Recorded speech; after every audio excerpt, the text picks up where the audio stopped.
Muli po, magandang gabi po sa inyong lahat. Ako po si Madam Jing Tarot Reader. Pakipalo at subscribe and then pa-comment din po ako sa aking channel. And then para po sa mga gusto pong magpa-private reading, paki-message po ako sa aking account. And then po, ngayong gabi po ang aking ibibigay na card po ngayong gabi ay para po kay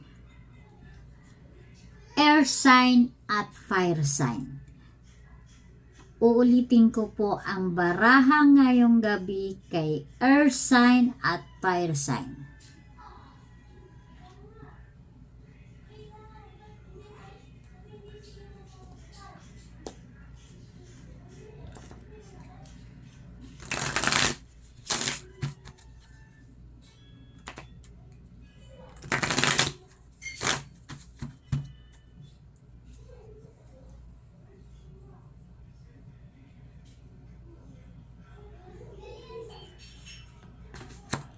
Ito po ang inyong baraha ngayong gabi para kay air sign at fire sign.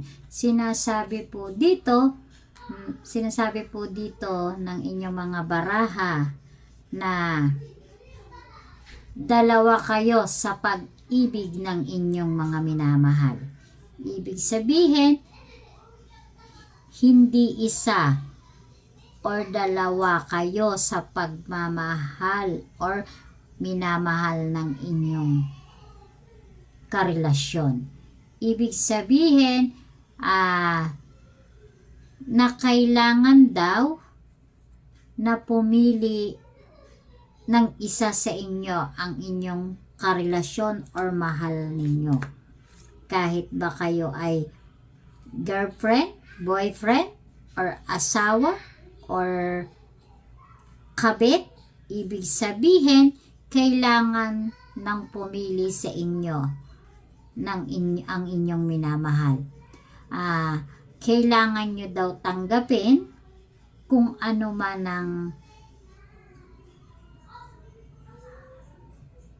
madidesisyonan or magiging desisyon niya upang piliin ang isa sa inyo at makasama niya panghabang buhay.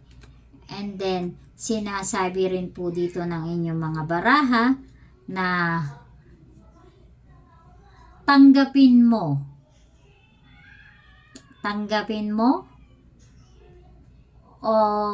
or palayain nyo ang isa't isa para makapag-move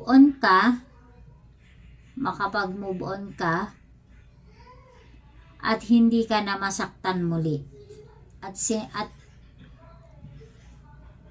At sinasabi din dito ng inyong mga baraha na kailangan na palayain at hindi ka na masaktan at lumuha at magdusa sa araw-araw na halos mabaliw ka sa pagsasama ninyo na alam mo na wala naman sa'yo ang isip at puso niya para mabago mo ang buhay mo. At sa pag-ibig na sinasabi dito ng baraha, kailangan mong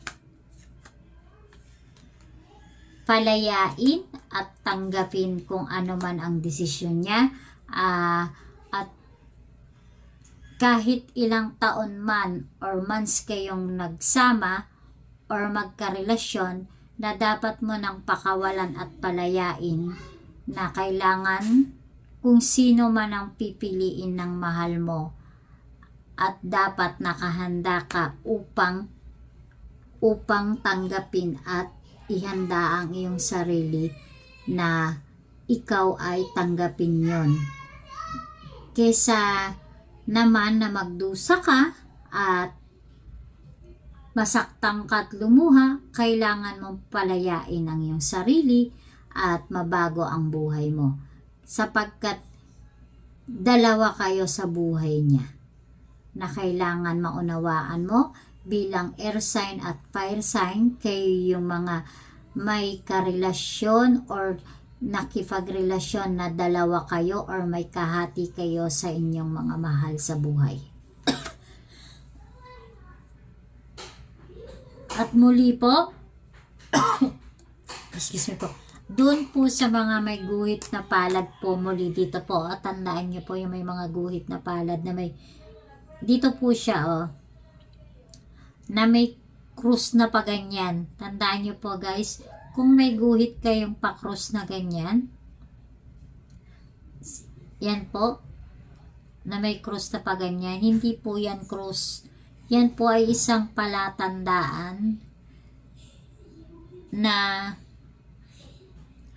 maganda ang inyong tatakbuhin sa karir, na huwag kayong matakot or subukan ang inyong kapalaran bilang mag-uumpisa sa mga negosyo or sa karir, sapagkat kayo ay magiging maganda ang inyong takbo ng negosyo at mapapalago nyo at kayo ay uunlad pagdating ng araw.